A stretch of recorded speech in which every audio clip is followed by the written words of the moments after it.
Time travel सच में possible है? बिल्कुल पॉसिबल है, पर वैसा नहीं जैसे हमने कार्टून्स और मूवीज़ में देखा है। मैं आपको आसान शब्दों में समझाता हूँ। देखिए, डोरेमोन जैसे कार्टून्स को देखने के बाद हमें हमेशा से ऐसा लगता है कि काश हम भी टाइम ट्रैवल कर पाते हैं पास्ट में, किसी इमोशनल रीज़न की वजह से। पर रियलिटी में ये थोड़ा सा अलग है। अगर हमें पास्ट टाइम ट्रैवल को समझना है, तो हमें सबसे पहले फ्यूचर टाइम ट्रैवल को समझना होगा, और उससे पहले हमें टाइम को समझना होगा। 1905 से पहले लोगों को ऐसा लगता था कि टाइम इज़ कांस्टेंट, पर 1905 के बाद आइंस्टाइन ने रिलेटिविटी थ्योरी को प्रपोज किया। उसमें उन्होंने ये बताया कि टाइम इज़ रिलेटिव। अब टाइम इज़ रिलेटिव का मतलब ये है कि इस पूरे यूनिवर्स में डिफरेंट जगहों पर टाइम डिफरेंट तरीके से बिहेव कर सकता है।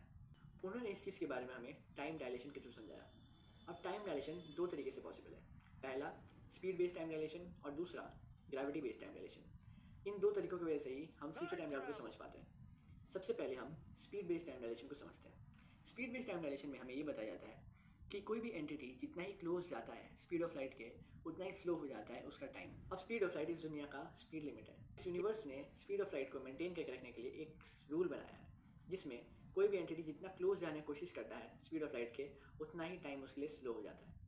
अब हम सेकंड समझते हैं ग्रेविटी बेस्ड टाइम डायलेशन को। ग्रेविटी बेस्ड टाइम डायलेशन को हमें जनरल रिलेटिविटी थ्योरी में समझाया गया है। अब इसमें हमें यह बताया जाता है कि इस यूनिवर्स को हमें एक स्पेस टाइम फैब्रिक की तरह समझना होगा। इस पूरे फैब्रिक में डिफरेंट तरीके के प्लैनेट्स, स्टार्स, ब्लैक होल्स हो सकते हैं। अब जितना ज़्यादा मास होगा उतना ज़्यादा बेंड आएगा स्पेस टाइम फैब्रिक में, और जितना कम मास होगा उतना कम बेंड आएगा, और जितना ज़्यादा बेंड होगा उतना ज़्यादा ही वहाँ पर ग्रेविटी होगा, और जितना ज़्यादा ग्रेविटी होगा वहाँ पर टाइम उतना ही स्लो हो जाएगा। कोई भी एंटिटी जिसके लिए इस दोनों तरीक़ों से टाइम स्लो हो जा रहा है, उसके लिए एक सेकेंड ज़्यादा लंबा होगा कंपेयर टू हमारे अर्थ का एक सेकेंड। इस चीज़ को मैं आपको एक एग्जाम्पल के थ्रू समझाता हूँ। देखिए, ए, बी और सी तीन ट्रिपलेट्स हैं।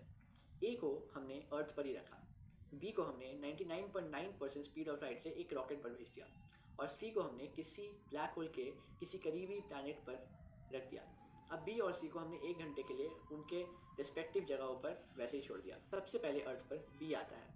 उसने बिताया तो 1 घंटा था अपने रॉकेट पर जब वो अर्थ पर वापस आता है तो अर्थ पर 22 घंटे बीत चुके होते हैं। तो यहाँ पे उसने 22 घंटा फ्यूचर में टाइम ट्रैवल किया। और जब सी अर्थ पर आता है तो उसके लिए 7 साल बीत चुके होते हैं लिटरली, और उसने 7 साल का टाइम ट्रैवल फ्यूचर में किया। और ऐसे ही अगर आप पास्ट टाइम ट्रैवल को समझना चाहते हैं तो आप कमेंट सेक्शन में पास्ट लिखिएगा।